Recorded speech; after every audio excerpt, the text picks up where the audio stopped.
اور وہ اپنی بائبل چھوڑ کر ایسے ہیں کیسے یسوع کے سپاہی ہیں، ایک ہی دن اور یہ ساری چیزیں۔ کافی کچھ ہم نے سیکھا ہے اور کافی کچھ ہم سیکھنے والے ہیں۔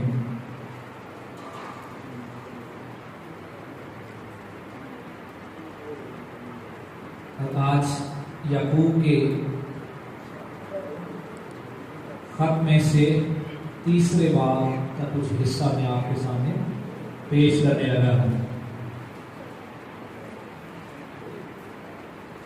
پہلی آیت سے کچھ اس طرح سے لکھا ہے، اے میرے بھائیوں، تم میں سے بہت سے استاد نہ بنیں، کیونکہ جانتے ہو کہ ہم جو استاد ہیں زیادہ سزا پائیں گے، اس لیے کہ ہم سب کے سب اکثر خطا کرتے ہیں۔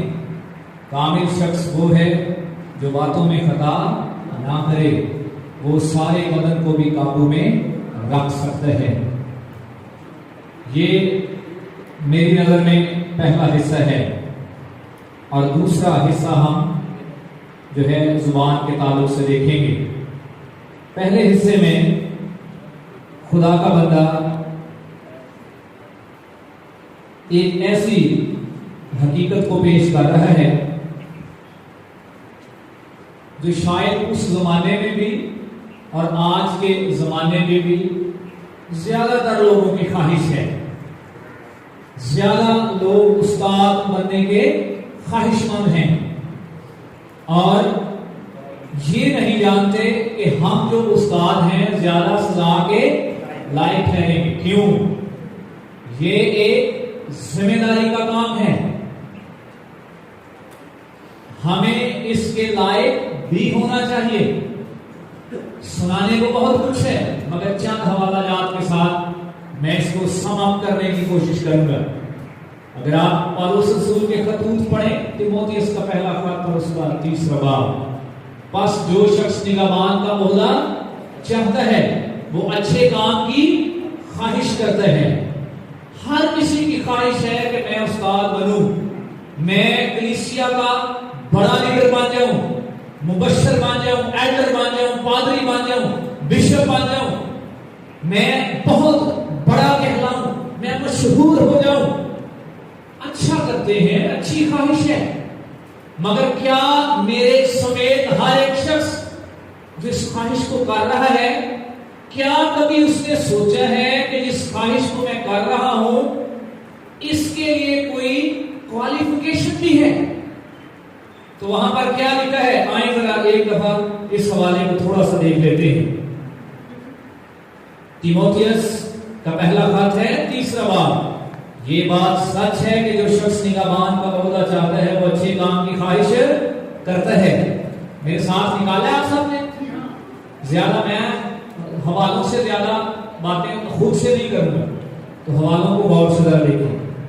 وہ اچھے کام کی خواہش کرتا ہے، پس نگہبان کو بے الزام ہونا چاہیے، ایک بیوی کا پرہیزگار، متقی، شائستہ، مسافر پرور، تعلیم دینے کے، نشہ میں گل مچانے والا یا مار پیٹ کرنے والا، بلکہ حلیم ہو، نہ تکراری، نہ زردوز، اپنے گھر کا بخوبی بندوبست کرتا ہو اور اپنے بچوں کو کمال سنجیدگی سے تابع رکھتا۔ خود ہی آپ نے اس کی تشریح کرنی ہے اپنے ذہنوں، اپنے بچوں کو کمال سنجیدگی کے ساتھ تابع رکھتا ہو۔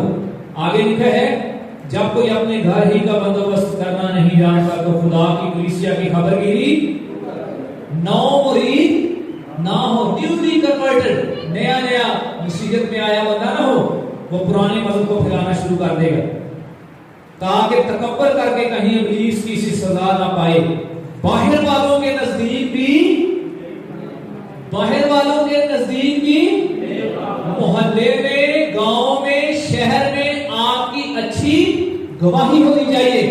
آپ کے اٹھنے بیٹھنے سے، آپ کے لباس سے، چلنے پھرنے سے بھی آپ کی اچھی گواہی ہونی چاہیے، داڑھی کے سٹائل، کپڑوں کے سٹائل استاد کے لیے نہیں ہے۔ نوجوان اکثر میں نے دیکھا لڑکوں کو جو خدمت میں ہیں، ہم اس دن بھی ذکر کر رہے تھے، پارلر میں جا کے تیار نہیں ہونا چاہیے، کلیسیا میں فلم سٹارز بن کے نہیں جانا، خدا کے خادم بن کے جانا ہے۔ ہم جو استاد ہیں ہم زیادہ سزا پائیں گے، کیوں؟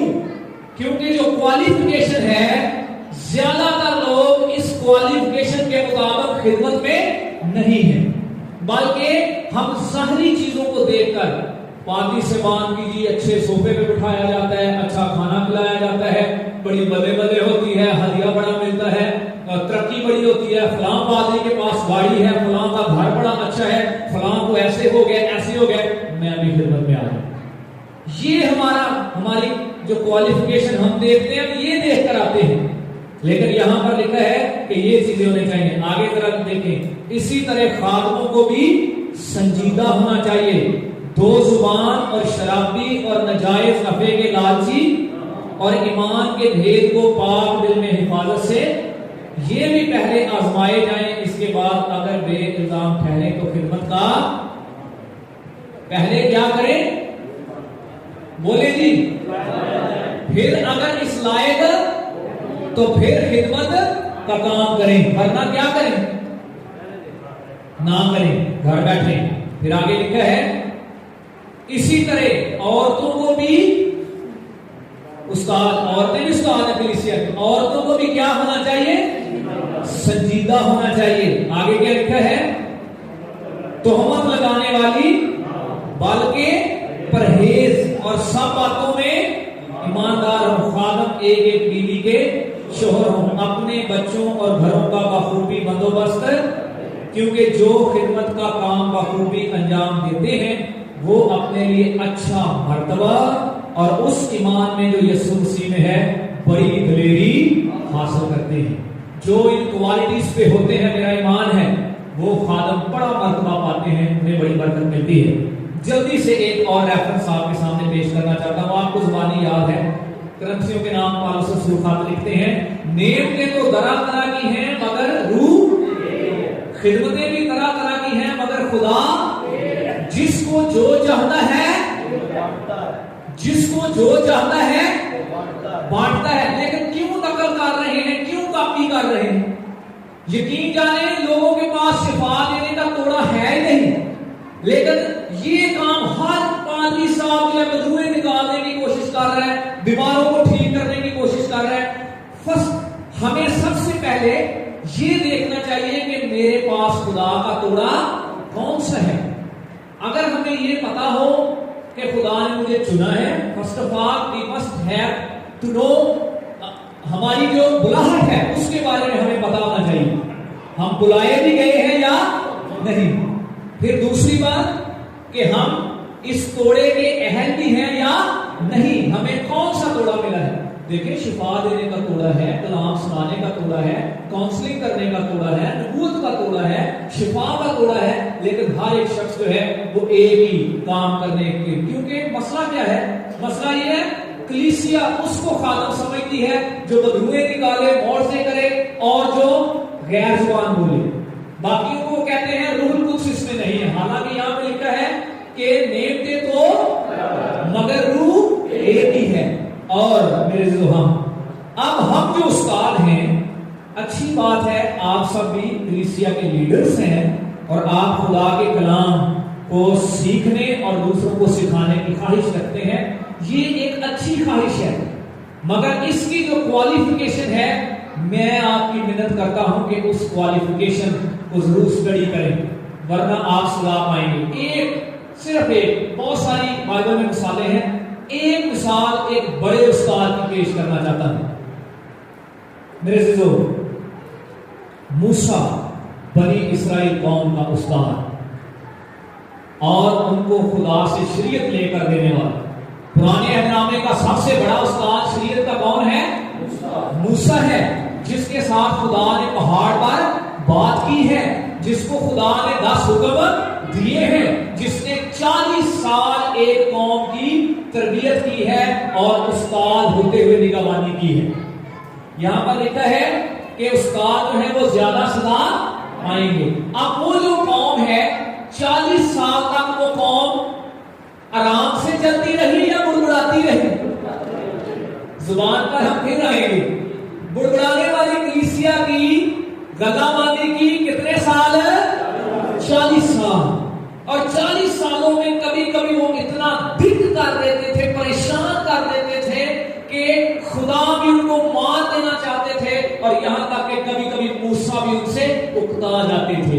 ایک ایسا موقع آیا, اتنا زیادہ پریشان کر دیا کہ بزرگ موسیٰ کو انہوں نے کہا کہ ہم یہاں پر پانی سے ترس رہے ہیں, اور خدا نے اس کو کہا کہ تو جا اور چٹان کو کہہ کے پانی دے, اور وہ چٹان پانی دے دے گی. اب موسیٰ اتنا ستایا ہوا تھا. میرے لیے پادری صاحب کے لیے یہ باتیں ہیں, بڑا ستایا ہوا تھا اپنی کلیسیا کا. اور یہاں پر ایک سیکھ ملتی ہے ہمیں.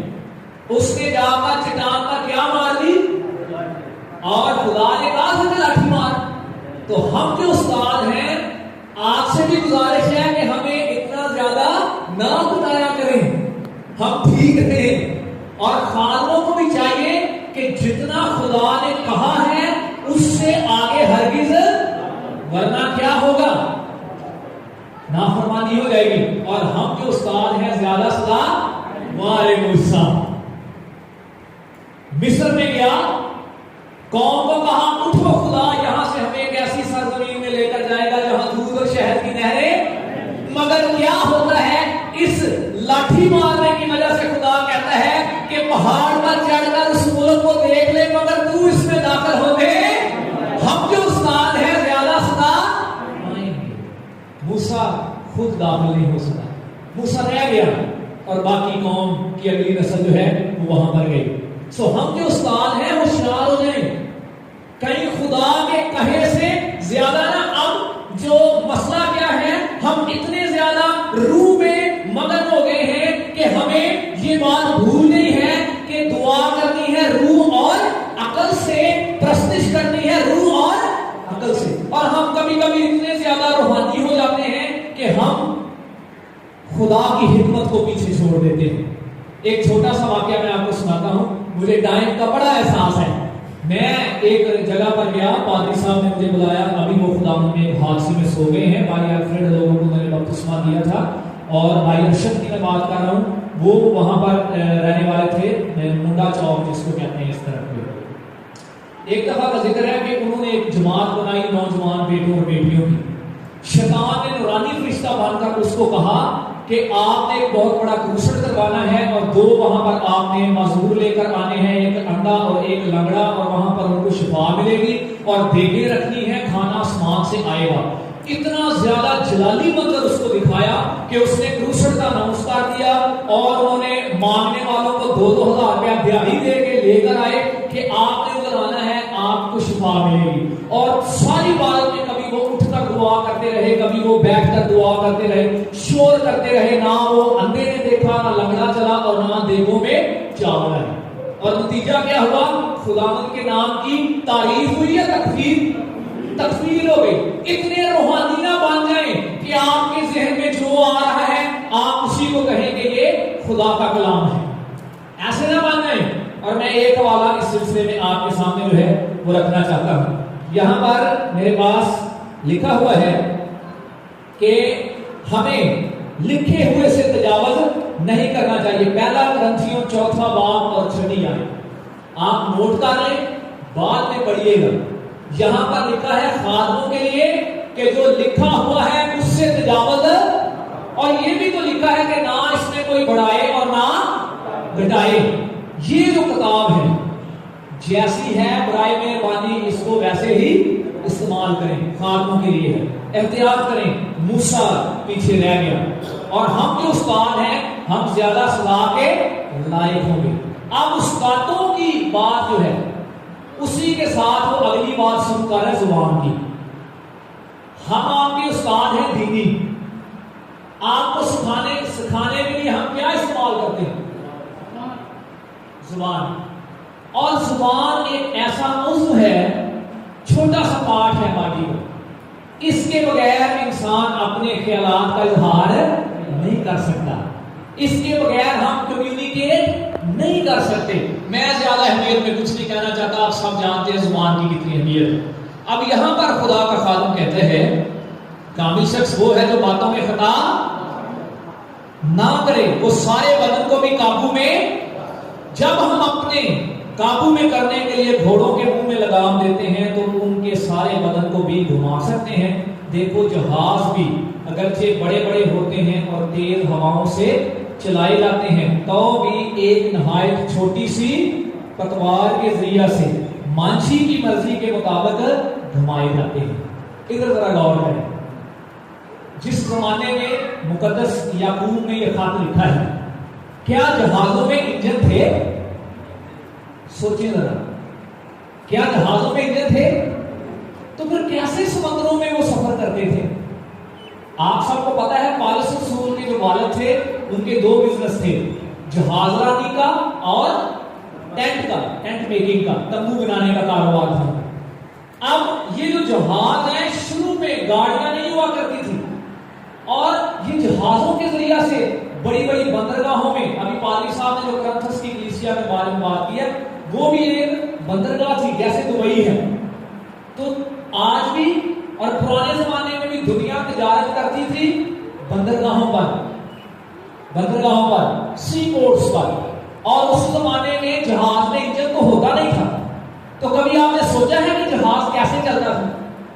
کیوں جی, کبھی سوچا ہے؟ دیکھیں سوچے ذرا, کیسے وہ جہازوں پر اتنا سامان لاد کر, کیسے پالوس بھی جہاز میں سفر کرتا اور 3 بر اعظم میں وہ خدا کا کلام سنا کے آیا, کیسے جہاز چلتے تھے. یہ جہاں پہ مثال دی ہے نا تو ہمیں پتا ہونا چاہیے کیوں مثال دی. میرے عزیزوں, یہ ایک اسپیشل قسم کا علم ہوتا تھا. وہ اتنے زیادہ عالم فاضل لوگ تھے, ستاروں کا انہیں پتا ہوتا تھا. رات کو سمندر میں سفر کرتے ہوئے کیا پتا کہ کدھر جانا ہے یا کدھر نہیں جانا. اس زمانے میں دیکھیں, آج تو انٹرنیٹ ہے, نقشے بن گئے ہیں اور کتنا زیادہ لیٹسٹ ہمارا ماڈرن نظام ہے. اس زمانے میں اتنی زیادہ محنت کرنی پڑتی تھی مانچھی کو, جہاز چلانے والوں کو علم حاصل کرنا پڑتا تھا. یہ ایک بہت بڑا فیلڈ تھا. اور ہواؤں سے وہ جہاز چلاتے تھے. کیا ہواؤں سے؟ جب ہوائیں چلتی تھی, اب انہیں موسم کا بڑا تجربہ ہوتا تھا. بغیر موسم کی معلومات کے جو کو خدا نے حکمت دی تھی وہ جہازوں پر سفر نہیں کرتے تھے. اور جب وہ جہازوں کو موڑتے تو یہ جو لکھا ہے کہ چھوٹی سی پتوار کے ذریعہ سے وہ جہاز کو جدھر چاہتے ادھر موڑتے تھے. سارے جہاز کو موڑنے چلانے کے لیے جو چھوٹا سا اوزار کام کرتا ہے اس کا نام کیا ہے؟ پتوار.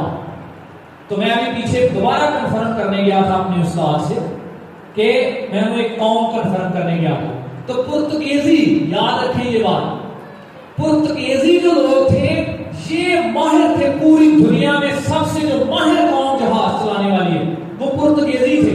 پرتگیز جنہوں نے 13ویں-14ویں صدی میں جا کے امریکہ دریافت کیا. لیکن یہ غریب لوگ تھے تو انہیں جو فائنینسنگ کی جاتی تھی, فنڈنگ کی جاتی تھی, یہ انہیں اسپین کرتا تھا.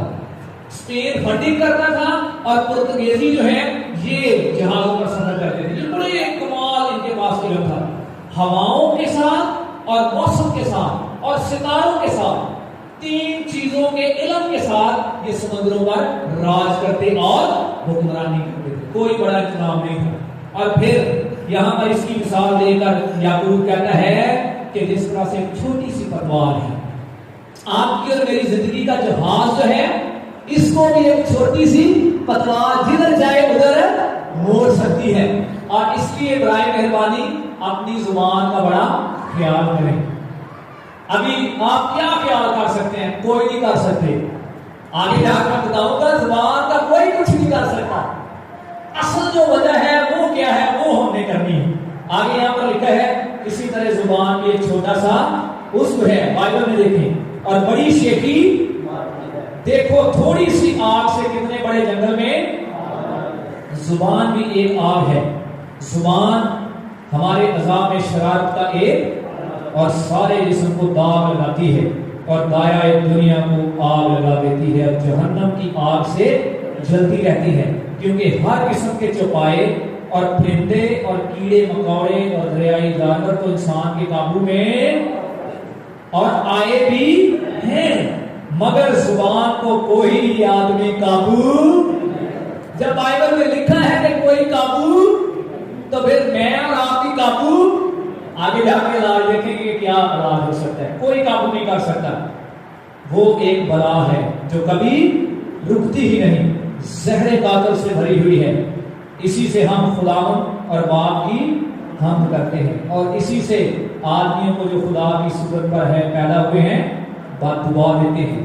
ایک ہی منہ سے مبارکباد اور بد دعا نکلتی ہے۔ اے میرے بھائیوں، ایسا نہ ہونا چاہیے، اے میرے بھائیوں ایسا نہ ہونا چاہیے۔ آج دوپہر آپ کو بتانا چاہتا ہوں ایسا نہیں ہونا چاہیے۔ ہمارے موبائلوں پر یہ پریکٹیکل بات میں کر رہا ہوں، امپلیمنٹیشن کیا ہے اس کی؟ آپ کے اور میرے موبائلوں میں گیت ہی ہونی چاہیے، دوسرے ٹک ٹاک بھائی جی مشکل ہے نوجوانوں کے لیے، لیکن ایک ہی کنویں سے میٹھا اور کھاری پانی نہیں نکل سکتا۔ ایک پادری صاحب کے ساتھ میں سفر کر رہا تھا، تو انہوں نے کچھ ڈپریس تھے، تو انہوں نے کہا کہ ہم کچھ غزلیں لگا لیتے ہیں۔ میں نے کہا یہ کیسا لاجک ہوا کہ غزلوں سے آپ کو جو ہے وہ سیٹسفائی ہو سکتے ہیں۔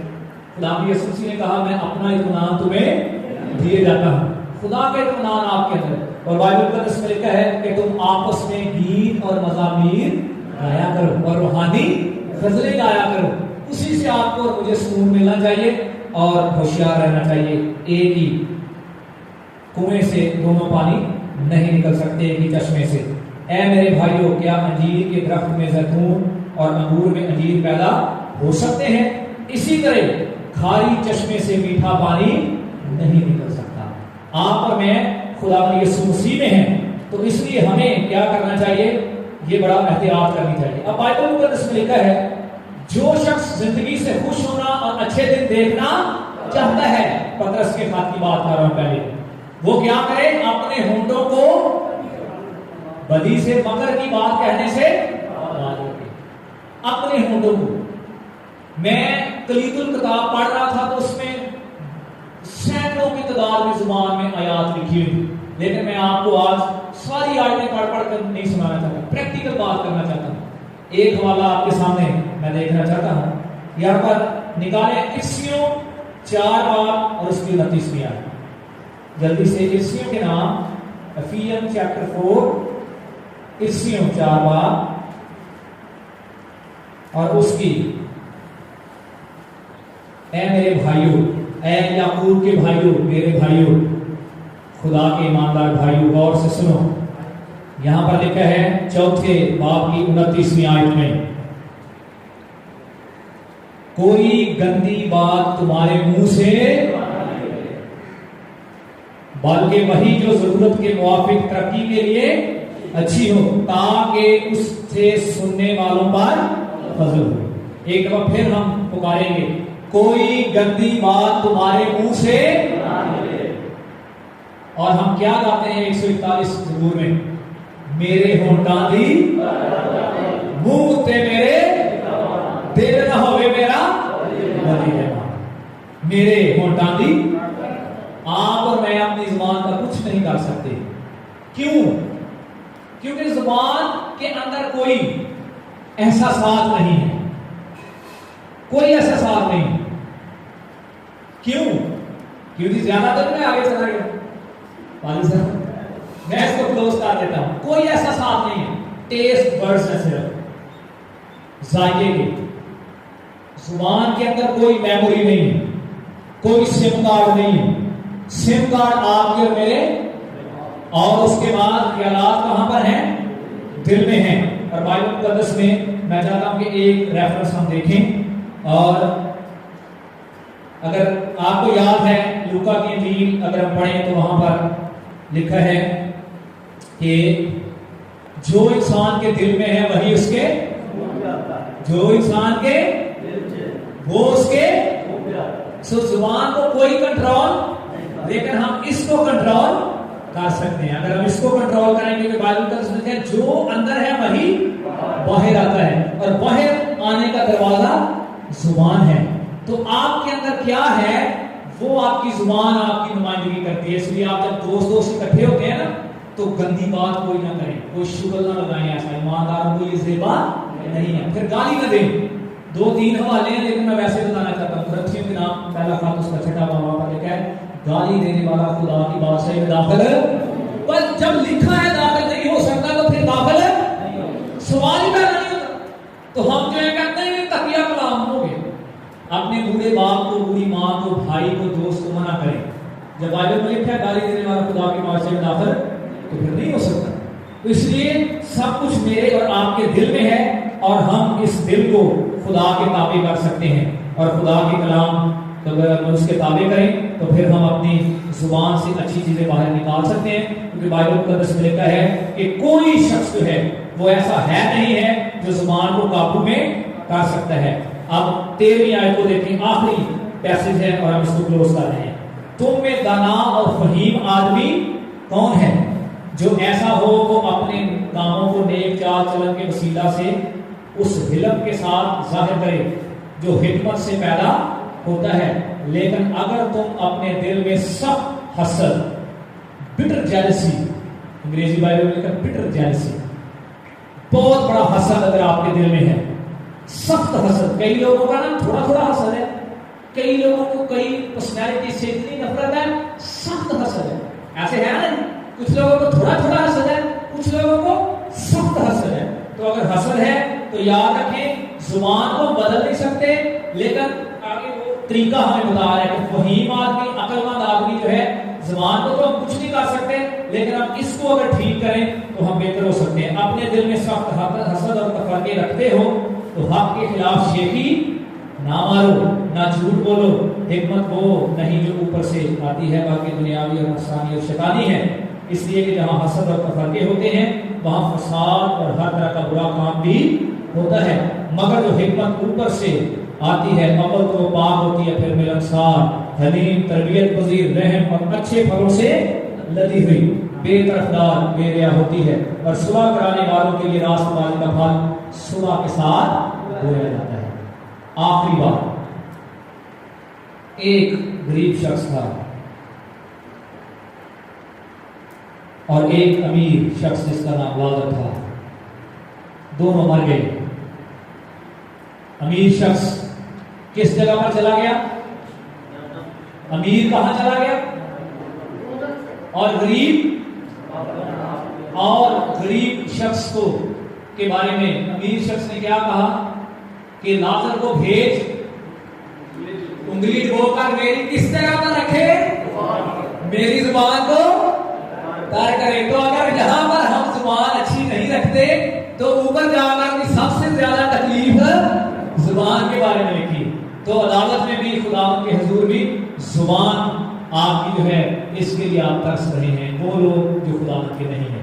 سو آئیں مل کر دعا کریں, خدا ہمیں نیا دل دے, اور کہیں کہ میں نے تیرے کلام کو اپنے دل میں تاکہ تیرے خلاف آئیں, اپنے سر کو جھکائیں. 1 منٹ کی دعا کریں گے اور خدا سے کہیں گے کہ خدا میں اپنی زبان کو قابو میں نہیں لا سکتا, کیونکہ تیرے کلام میں لکھا ہے کہ آج تک کوئی نہیں ہے جو ایسا کر سکا ہے. میں محنت کرتا ہوں میرے دل سے سخت حسد کو, تفرقے کو, بدعت کو, ہر طرح کی برائی کو, گالی بکنا, گندی باتیں کہنا, میرے ذہن کو صاف کر, میرے دل کو صاف کر.